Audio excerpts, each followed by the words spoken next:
కొరింథీయులకు రాసిన 2వ పత్రిక 5వ అధ్యాయము 17వ వచనం. కొరింథీయులకు రాసిన 2వ పత్రిక 5వ అధ్యాయము 17వ వచనం. అందరం కలిసి చదువుదాము. కాగా ఎవడైనను క్రీస్తునందునిలా వాడు నూతన సృష్టి, పాతవి గతించను, ఇదిగో క్రొత్తవాయెను. చాలు, ప్రార్థన చేద్దాం. పరిశుద్ధమైన మా తండ్రి, మా ప్రభువైన యేసుక్రీస్తు నామంలో మీ పాసానికి వస్తున్నాను. ఎంతైనా నమ్మదగిన దేవుడవు, కృపా కనికరం గల దేవుడవు, దయాదాక్షిణ్యపూర్ణవు, ఉన్నవాడవు అనువాడవు, నీవే నిజమైన దేవుడవు, పూజార్హుడవు. అందుకై మీ కొందనాలు స్తోత్రాలు చెల్లించుకుంటున్నాను. ఓ తండ్రి, రెండవ మారు మరలా మీ పాసానికి వస్తున్నాము.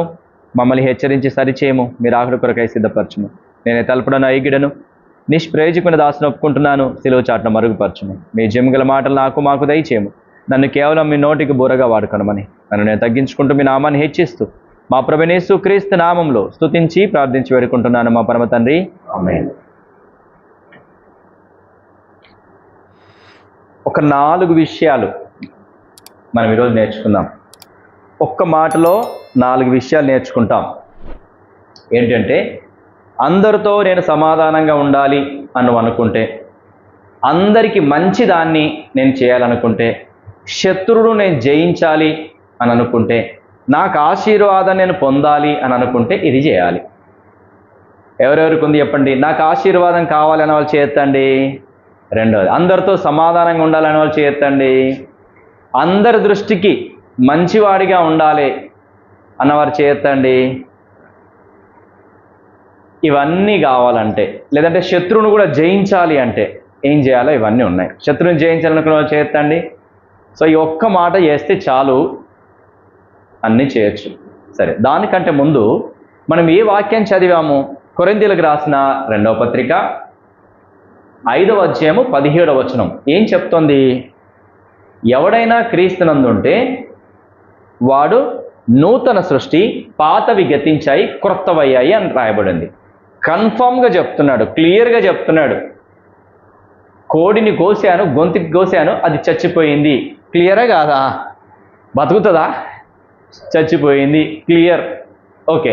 అట్లాగే ఎవడైనా కనుక క్రీస్తునందుంటే పాతవన్నీ పోయినాయి, కొత్తగా అయిండు. క్లియరా? ఇది ఈజీగా ఉందా? ఎవడైనా క్రీస్తునందుంటే పాతవన్నీ గతించిపోయాయి, పోయినాయి, కొత్తవి అయిపోయాయి అని చెప్తున్నాడు.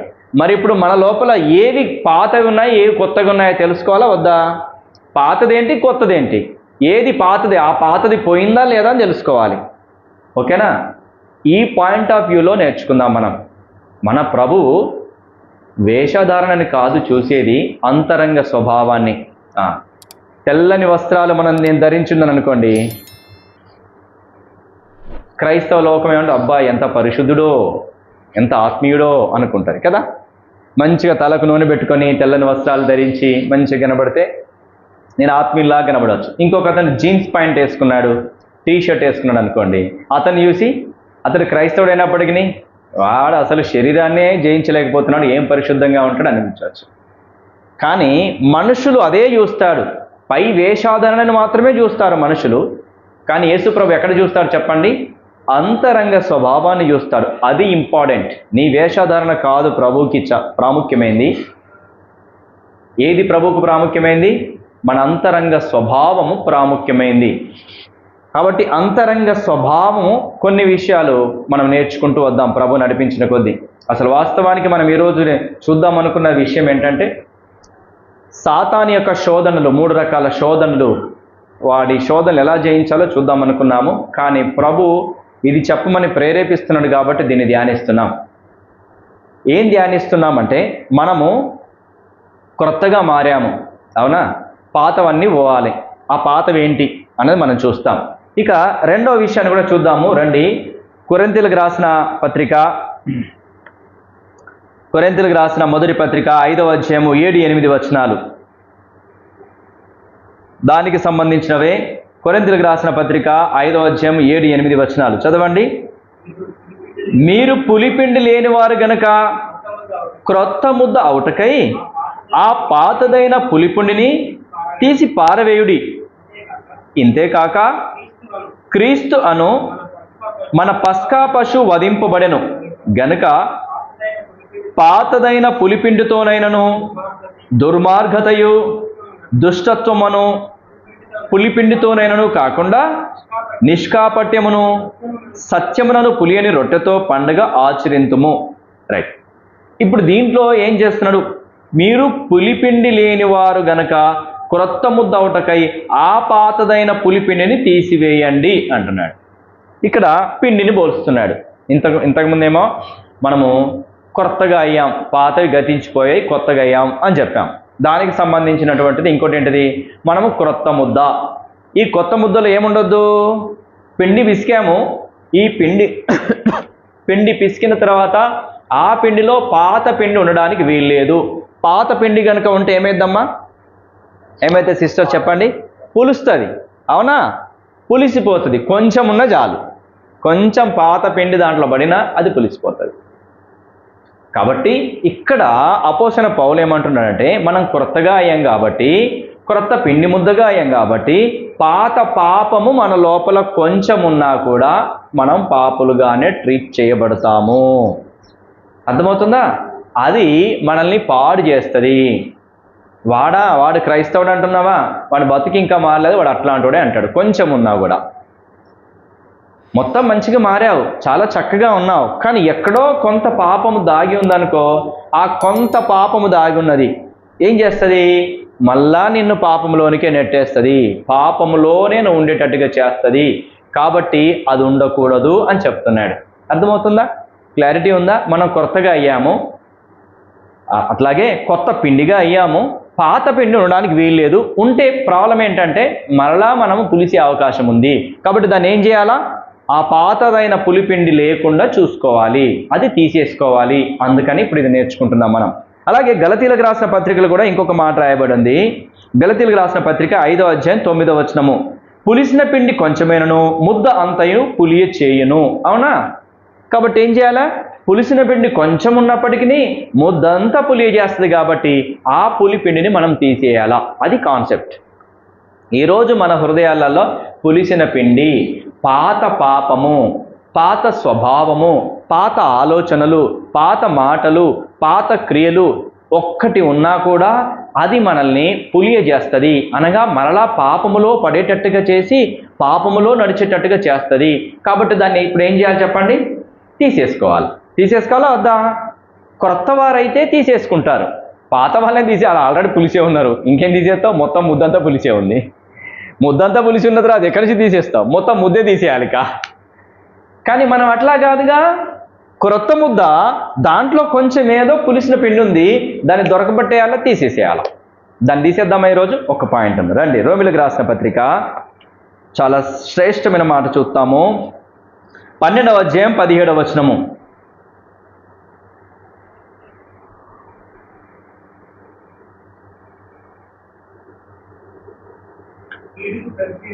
కీడుకు ప్రతి కీడు ఎవనికిని చేయవద్దు, మనుషులందరి దృష్టికి యోగ్యమైన వాటిని గురించి ఆలోచన కలిగి ఉండుడి. ఇప్పుడు మనం నేర్చుకునే పాఠం ఏంటంటే కీడుకు ప్రతి కీడు చేయొద్దు.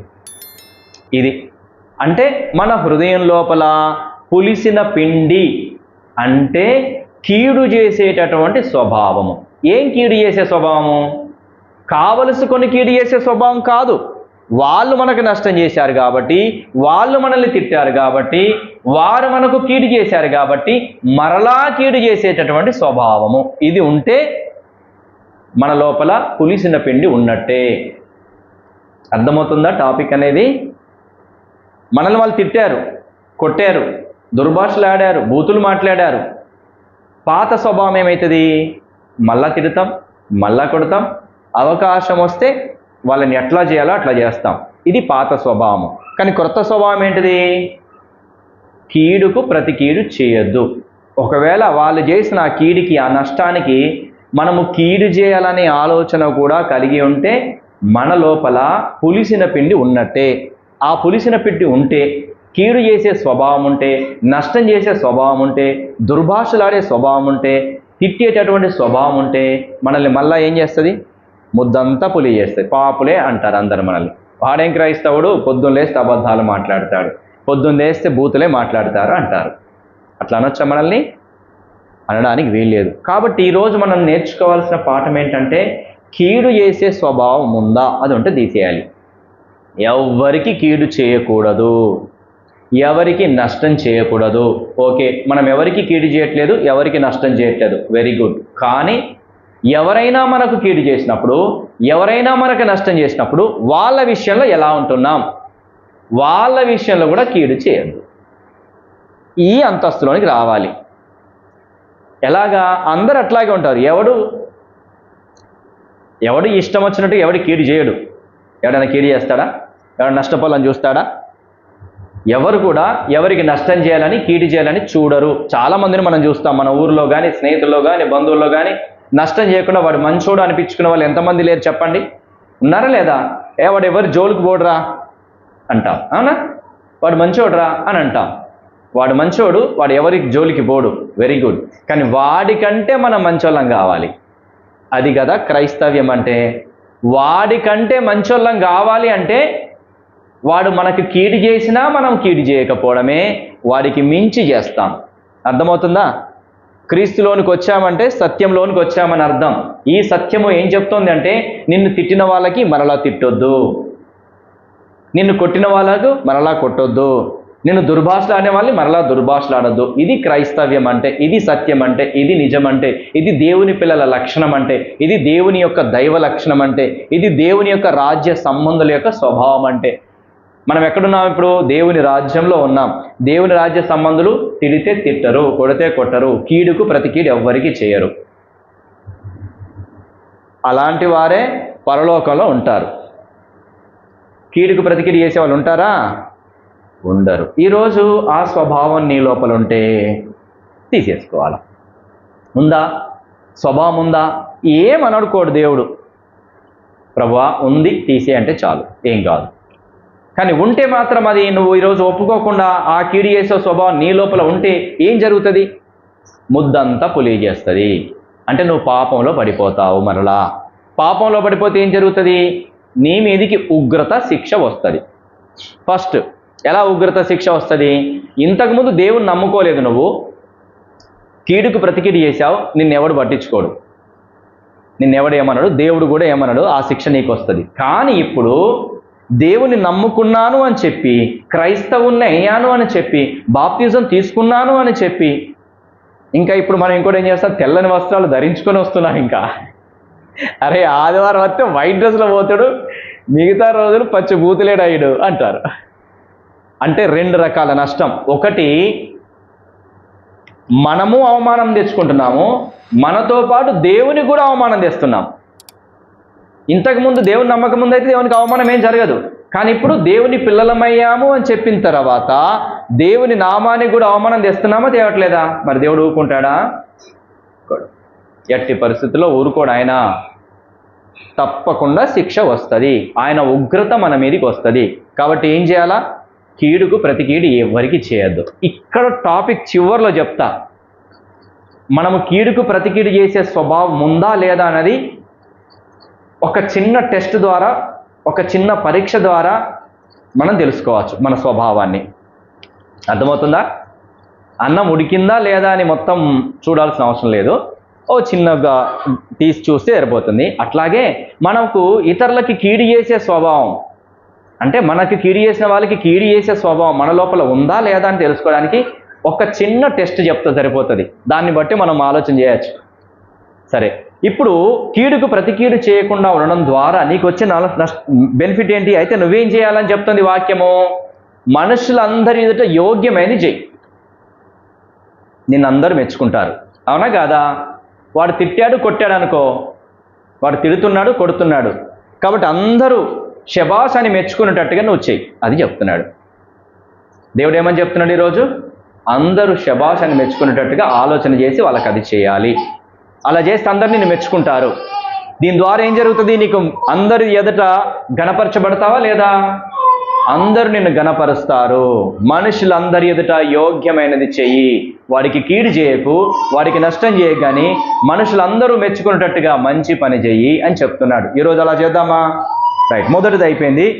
రెండో పాయింట్ కూడా చూద్దాము రండి. రోమిలకు రాసిన పత్రిక 12వ అధ్యాయము 21వ వచనం. 12:21. కీడు వలన జయింపబడక మేలు చేత కీడును జయించు. ఫస్ట్ది ఏంటిది? మనుషులందరికీ మెచ్చుకునేటట్టుగా జయవానికి. ఓకేనా? కీడు చేసిండు, నష్టం చేసిండు, కానీ మనుషులందరూ మనల్ని ఏమైనా శబాష్ వాడిని కరెక్ట్ చేసినావు అనాలా, మనల్ని అన్నట్టుగా చేద్దాం. రెండోది ఏం చేయాలా? వాడిని జయించాలా. వాడిని జయించాలంటే ఏం చేయాలా? అందరు ఏం చేస్తారంటే జయించాలంటే వాడిని కొట్టి తిట్టి వానికంటే ఎక్కువ చేసి జయిస్తారు. కానీ మన దేవుడు ఏమని చెప్తున్నాడు? మన ప్రభు ఏమని చెప్తున్నాడు? మేలు చేసి జయించాలా. అంటే వాడిని ఆపదలో ఉన్నప్పుడు అక్కరత తీర్చు, బాధతో ఉంటే వాడిని ఓదార్చి వెళ్ళి, అనారోగ్యంతో ఉంటే వాడి దగ్గరికి వెళ్ళు, పలకరించు, ఓదార్చిరా. ఇవి చేయాలి. అలా ఇద్దాం మనతోని, కానీ కావాలి. అప్పుడే కదా క్రీస్తు అంటే ఇలా ఉంటాడు అని తెలిసేది అందరికీ. అరే క్రైస్తవులు అంటే ఇలా ఉంటారా, ఇంత ప్రేమనా? వాడు ఏమనుకుంటాడు చెప్పండి? వీడు నన్నేమో చేయడానికి వచ్చింది అనుకుంటాడా అనుకోడా? వాడు ఒకవేళ రోగంతో ఉన్నాడానికి హాస్పిటల్లో పడ్డాడు, పాపం చావు బతుకులో ఉన్నాడు, వాడిని చూడడానికి పోయి పోతే వీడు నాకేదో చేయడానికి వచ్చింది అనుకుంటాడు. కాదు, వాడి చేతిలో 5,000 పెట్టి ఏం కాదు బాగా అవుతాం ధైర్యం చెప్పి వస్తే ఎట్లుంటుంది చెప్పండి? మళ్ళీ వాడు బాగా వచ్చిన తర్వాత కూడా వాడికి సహాయం చేస్తే వాడు ఏమంటాడు? అరే నేను నీకు నష్టం చేసినరా, కీడు చేసినరా, కానీ నాకు మేలు చేసినవరా, నీ రుణం తీర్చుకోలేను. వాడికి బ్లడ్ అవసరం అనుకో, బ్లడ్ ఇచ్చేచ్చావనుకో, ఇంకెట్లుంటుంది చెప్పండి? వాడు మర్చిపోతాడు చెప్పు? బ్లడ్ ఇవ్వడానికి చాలామంది ముందుకు రారు, కానీ నువ్వు వెళ్ళి నిన్ను తిట్టాడు, కొట్టాడు, దుర్భాషలు ఆడాడు, ఆయనకు కూడా నువ్వు ముందుకెళ్ళి బ్లడ్ ఇచ్చి 5,000 చేతులు పెట్టి వస్తే వాడు మళ్ళీ ఇంకోసారి నేను తిడతాడా? జయించినామా లేదా? ఇలా జయించాలి అని చెప్తున్నాడు. కీడు చేత కాదు జయించాల్సింది, మేలు చేసి జయించడం నేర్చుకోవాలి. ఈరోజు జయించే పద్ధతి చెప్తున్నాడు. నువ్వు ఆయన మీద గెలవాలనుకుంటున్నావు ఆయన్ని, అయితే ఎలా గెలవాలా? మేలు చేసి గెలువు. 100% గెలుస్తాము మేలు చేస్తే. వాడు ఎట్టి పరిస్థితుల్లో మర్చిపోడు ఆ మేలునిక, అట్లా మేలు చేద్దాం. కాబట్టి అలాగా వాళ్ళ పరిస్థితుల గుండా వెళ్ళినప్పుడు వాడిని ఓదార్చడం, వానికి సహాయం చేయడం చేద్దాం. ఈ రోజు నుంచి చేద్దామా వద్దా? చేద్దాం. వాడు నన్ను తిట్టిండు, వాడి మొహం ఎట్లా చూసేది, వాడి దగ్గరికి ఎలా వెళ్ళేది అని అనొద్దు. ఈరోజు మన ప్రభు చెప్తున్నాడు, వాడి దగ్గరికి వెళ్ళు, మాట్లాడు, సహాయం చేసిరా, ఆదరించిరా, ఓదార్చిరా, నీకు తోచింది ఇచ్చిరా అని చెప్తున్నాడు ప్రభు. అలాగ మనం జయించాలా. 2 అయిపోయినాయి. 3వ విషయాన్ని చూద్దాము రండి. 3వ విషయము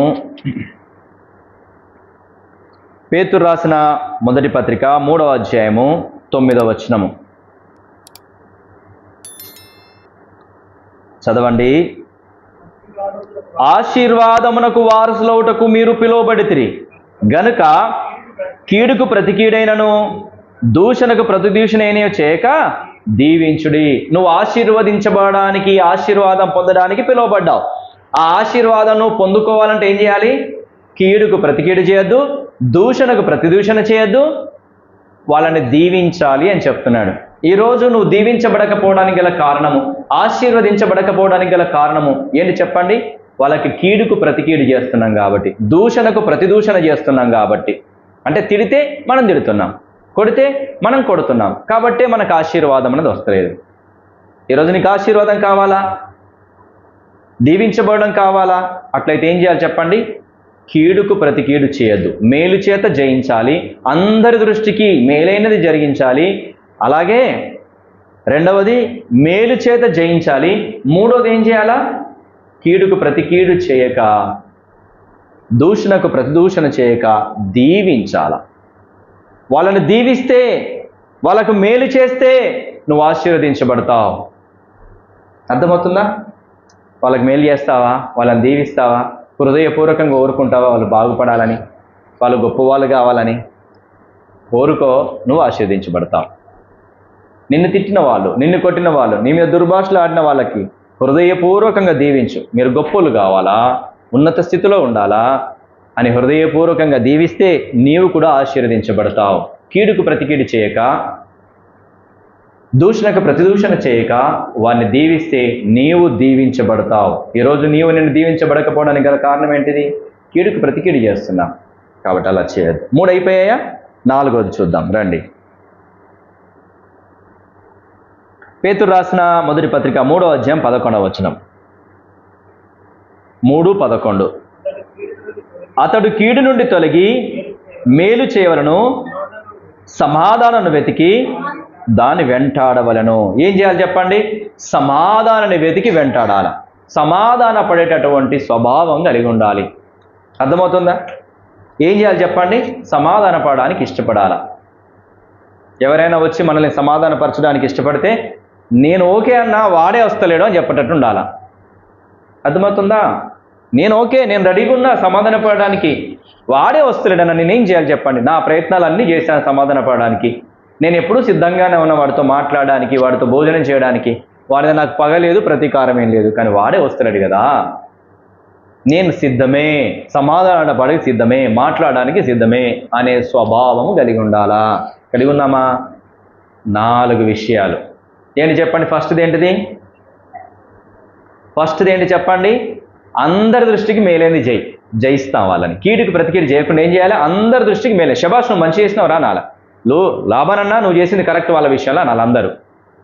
అట్లా చేద్దాం మన శత్రువులకి. అంటే మనల్ని శత్రువుగా భావించేటటువంటి వాళ్ళు ఏమనాలంటే శబాష్ నువ్వు చేసింది కరెక్ట్ అనాలి వాళ్ళు. అట్లా చేయాలి వాళ్ళకి. అంటే మేలు చేయాలా, మంచి మాట్లాడాలి, మంచి ఆలోచన చేయాలి, అంతే. ఇది చేయగలగాలి. రెండవది ఏంటిది? మేలు చేత కీడు, మేలు చేయాలి వాళ్ళకి. అవసరాల్లో ఉంటే అక్కర్తది పరామర్శించి రావాలి, అవునా? ఇట్లాగా మేలు చేయాలి వాళ్ళకి. దాని తర్వాత జయించవచ్చు మనం, అవునా? మూడోది ఏంటి? దీవించాలి వాళ్ళని. ఏం చేయాలి? మనస్ఫూర్తిగా వాళ్ళు బాగుండాలి అని కోరుకోవాలి. అప్పుడు నువ్వు ఆశీర్వదించబడతావు. మనస్ఫూర్తిగా ఏమని చెప్పాలా? వాళ్ళని దీవించాలా. అంటే మేలే కోరుకోవాలా, వాళ్ళని దీవించాలా. మీరు గొప్పోళ్ళు కావాలా, మంచిగా బ్రతకాలా, ఆరోగ్యంగా ఉండాలా అని కోరుకోవాలా. మనం దీవించాలా వాళ్ళని. దీవిస్తామా? దీవిస్తాం. నాలుగోది ఏంటి? సమాధానంగా ఉండాలా, సమాధాన పడడానికి ఇష్టపడాలా.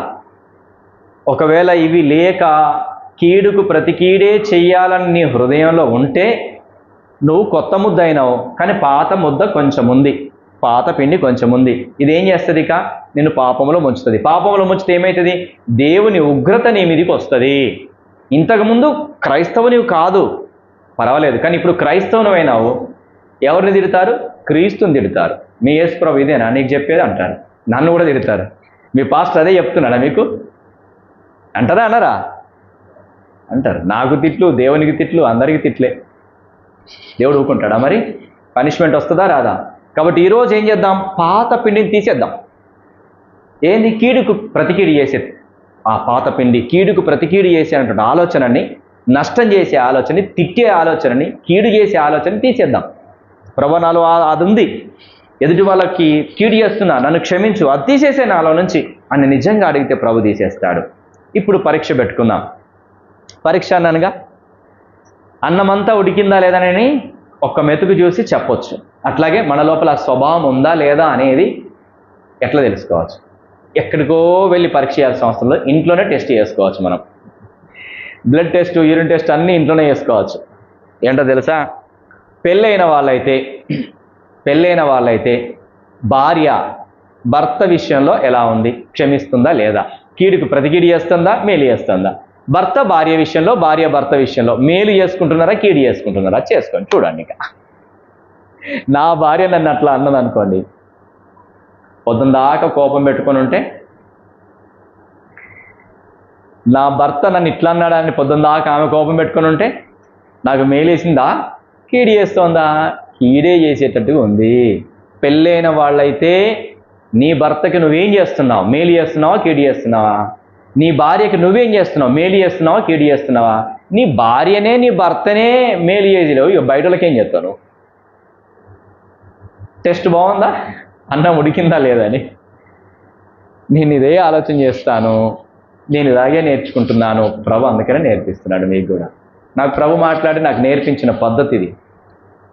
నా భార్య విషయంలో నేను సరిగా లేనప్పుడు, నా భార్యనే క్షమించినప్పుడు, నా భార్యకే మేలు చేయనప్పుడు, నా భార్య మీదే పగ అనుకున్నప్పుడు, ఇక ఇతరుల విషయంలో పగ తీర్చుకోవడమే ఉంటుంది. ఆ స్వభావం ఉంటుంది. ఆ స్వభావం ఉంటే నాకేం జరుగుతుంది చెప్పండి? నష్టాలు, ఎన్ని నష్టాలు! దేవుడు ఖచ్చితంగా శిక్షిస్తాడు. ఉగ్రత వస్తుంది, దీవెన అనేది ఉండదు, ఆశీర్వాదం ఉండదు. పులిసిన పిండి మొత్తం పాకేసేసి పాపంలోనే నివసిస్తా, నరకానికి వెళ్ళిపోతా. కాబట్టి ఈరోజు ఏం చేయాలి చెప్పండి? నీ భర్తని, నీ భార్యని కీడుకు ప్రతి కీడు చేయద్దు. వాళ్ళు కీడు చేసారు కదా, తిట్టిలు కావచ్చు, నో ప్రాబ్లం. ఈ చెవి నుంచి తినాలి, ఈ చెవి నుంచి వదిలిపెట్టాలి. భార్య మనల్ని అన్నది అనుకోండి, ఏం చేయాలా? ఈ చెవి నుంచి తినాలి, ఈ చెవి నుంచి విడిచిపెట్టేయాలా. భర్త కూడా మనల్ని ఏమన్నాను అనుకోండి, ఈ చెవి నుంచి తినాలా, ఈ చెవిని వదిలిపెట్టాలి. వాళ్ళకి మేలే చేయాలా, మేలే చేయాలా, మేలే చేయాలా. నష్టం చేయొద్దు, నష్టం చేయొద్దు అని భార్య అనుకోవాలా. భర్త కూడా మేలే చేయాలా, మేలే చేయాలా, మేలే చేయాలా, నష్టం చేయొద్దు అని అనుకోవాలా. అనుకుందామా? అభ్యాసం చేద్దామా? అభ్యాసం అంటే ప్రాక్టీస్, దిద్దడం నేర్చుకోవాలి. ఈ రోజు నుంచి దిద్దండి దాన్ని. ఇంటికి వెళ్ళిన తర్వాత దిద్దుదామా? బాగుందా? కుటుంబం ఇంత బాగుంటుంది కదా. అప్పుడు కుటుంబం బాగుంటే ఊరంతా కూడా బాగుంటుంది. ఇక ఎవరితో గొడవలు ఉండవు. ఉంటాయి ఎవరిదైనా గొడవలు? ఇంట్లో గొడవలు ఉండవు, ఊర్లో కూడా గొడవలు ఉండవు. ఎంత సంతోషమో, ఎంత సమాధానమో. కీడుకు ప్రతి కీడు చేయకపోతే సమాధానమే, నెమ్మదే. ఇంట్లో నెమ్మది, ఊర్లో నెమ్మది ఉంటుంది. కాబట్టి ప్రభు మాట్లాడుతున్నాడు. ఒకవేళ పెళ్లి కాలేదానికి ఎట్లా మరి? భార్య లేదుగా, భర్త లేడుగా, ఇద్దరున్నారుగా ఇక్కడ మనకు. భార్య భర్తలు లేరుగా, ఎట్లా మరి ఇప్పుడు? అంటే అన్నదమ్ములు ఉంటారు, అక్క చెల్లెలు ఉంటారు. ఉంటారా ఉండరా? లేరా అన్నదమ్ములు, అక్క చెల్లెలు? నీకు లేరు అక్క చెల్లెలు, నీకు లేరు అన్నదమ్ములు? వాళ్ళ విషయంలో ఎట్లా ఉంటున్నావు? వాళ్ళు అంటారా? మనల్ని తిప్పుతారు కావచ్చు, కొడతారు కావచ్చు, మనది గుంజుకుంటారు కావచ్చు, మళ్ళీ డబ్బులు ఇచ్చి మళ్ళీ ఇయ్యడు కావచ్చు కదా. అవునా? ఇలాంటివి జరుగుతాయి. నష్టం చేస్తాడు, ఇంకా మనల్ని అవమానపరుస్తాడు. తమ్ముడే కావచ్చు, అన్నయ్య కావచ్చు, అక్కే కావచ్చు, చెల్లె కావచ్చు. మన కోసం చెడ్డకు కూడా ప్రచారం చేస్తారు. సొంతోళ్ళే చేస్తారా, చేయరా? మన సొంతోళ్ళే, మన సొంత రక్త సంబంధికులే మన కొరకు ఇంకా చెడ్డగా చెప్తారు.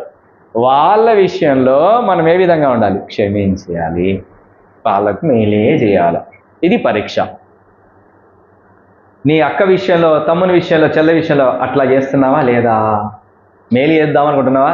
అది నన్ను అన్ని మాటలు అన్నది, దాని గడప దొక్క నేను. అతడు నన్ను అన్ని మాటలు అన్నాడు, మా తమ్ముడు అన్న. నేను వాడితో మాట్లాడా. వాడు హాస్పిటల్లో ఉన్నాడు, సావని ఆడు, అక్కడే సావని. ఆయనకి మంచిగా అయింది. నన్ను ఎన్ని మాట్లాడినాడో, ఎంత తిట్టాడో అనే స్వభావం ఉంటే కీడుకు ప్రతి కీడు చేస్తున్నావు, జాగ్రత్త. ఉగ్రత, దేవుని ఉగ్రత నీ మీదకి వస్తుంది. ఇలాంటి స్వభావం ఈరోజు నేర్చుకోవాలి. ఇవి కావాలి దేవునికి, ఈ అంతరంగ స్వభావం కావాలి దేవునికి. అర్థమైందా? దేవుడేం అన్యాయస్తుడు కాదు. దేవుడు ప్రతిదాన్ని చూస్తాడు, దేవుడు న్యాయం జరిగిస్తాడు. నువ్వు నిజంగా ఈ హృదయం కలిగి ఉంటే, నిజంగా నీ భర్త ఎడల, నీ భార్య ఎడల మనం అలా కలిగి ఉంటే, దేవుడు వాళ్ళని ఎట్లా సెట్ చేయాలో అట్లా సెట్ చేస్తాడు, తెలుసా? లేకుంటే మన బంధువులు కావచ్చు, రక్త సంబంధి కావచ్చు, ఇరుగు పొరుగు వారు కావచ్చు, ఎవరైనా కావచ్చు, మన విషయంలో వాళ్ళకి ఇంకా కోపం ఉండి, ఇంకా పగ ప్రతీకారంతో ఉండి మనల్ని ఇంకా ఏదో చేయాలనుకుంటున్నారు. మనం సమాధాన పడడానికి ఇష్టపడుతున్నాం, మేలు చేయడానికి ఇష్టపడుతున్నాం, మాట్లాడడానికి ఇష్టపడుతున్నాం, వాళ్ళని దీవిస్తున్నాం. ఇవన్నీ మనం చేస్తున్నప్పటికీ వాడు మన మీద ఇంకా కుట్ర పెట్టుకున్నాడు అనుకో, ఇంకా పగ పెట్టుకున్నాడు అనుకో, దేవుడు ఊకుంటాడా? ఏమంటాడు దేవుడు? చూద్దామా? దేవుడు కూడా ఏమంటాడు చూద్దాం. హెబ్రీయులకు రాసిన పత్రిక 10వ అధ్యాయము 30వ వచనం నేను చదువుతాను. హెబ్రీయులకు రాసిన పత్రిక 10వ అధ్యాయం 30వ వచనం.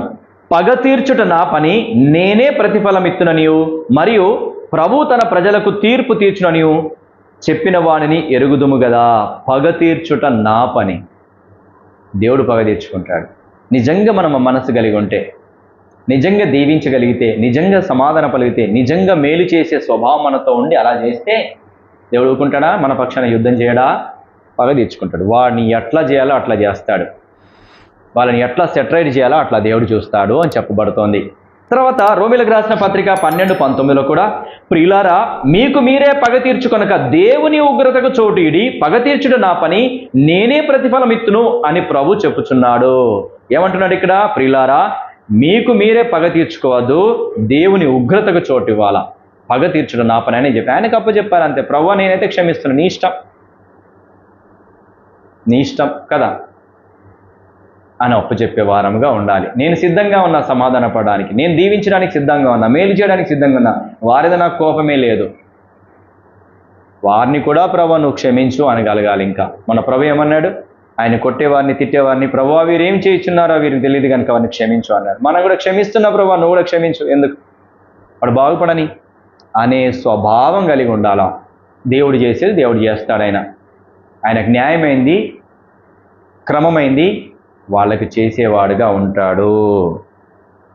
అర్థమైందా నేను చెప్పింది? భార్యాభర్తలు అర్థమయ్యాయా?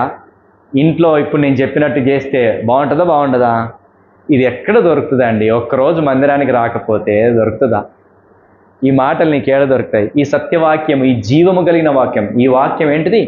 జీవము కలిగిన వాక్యం నీకేడ దొరుకుతుంది? ఈ జీవము కలిగిన వాక్యం ప్రభు ఈ రోజు నీకు అందిస్తున్నాడు. ఈ జీవం నీలోనికి వస్తే ఎంత సంతోషమో, ఎంత ఆనందమో. కనుక ఏం చేద్దాం? భార్యాభర్తలు, భార్య విషయంలో ఎలా ఉన్నావు చూసుకో ఒకసారి. భర్త విషయంలో నువ్వెలా ఉన్నావు ఒకసారి సరి చేసుకో. మేలు చేయి, దేవుడు నిన్ను ఆశీర్వదిస్తాడు. మనుషులందరి దృష్టికి క్షేమకరమైంది చేయి, ఆశీర్వదించు, దీవించు. వాళ్ళు నీకు చేయకపోని సంబంధం లేదు. నీ భర్త నిన్ను మంచిగా చూసుకోకపోని సంబంధం లేదు. నీకు దేవుడు చెప్పాడు, నువ్వు చేయి. నీ భార్య కూడా నిన్ను మంచిగా చూసుకోకపోని సంబంధం లేదు. దేవుడు నువ్వు చెప్పింది చేయి, అంతే. దేవుడు మన పక్షాన ఉంటాడు, మేలు చేస్తాడు. పరలోకంలో నిత్యత్వంలో ఉంటాం. లేదా పులిసిన పిండి కొంచెం ఉన్నా ఈ కీడు చేసే స్వభావం, నష్టం చేసే స్వభావం, తిట్టే స్వభావం కొంచెం ఉన్నా మనం పాపంలో పడిపోతాం. ఉగ్రత వస్తుంది, శిక్ష వస్తుంది, ఖచ్చితంగా వస్తుందా రాదా? కాబట్టి ఇప్పుడు సరి చేసుకుందామా? మోకరిద్దామా? మోకరించండి.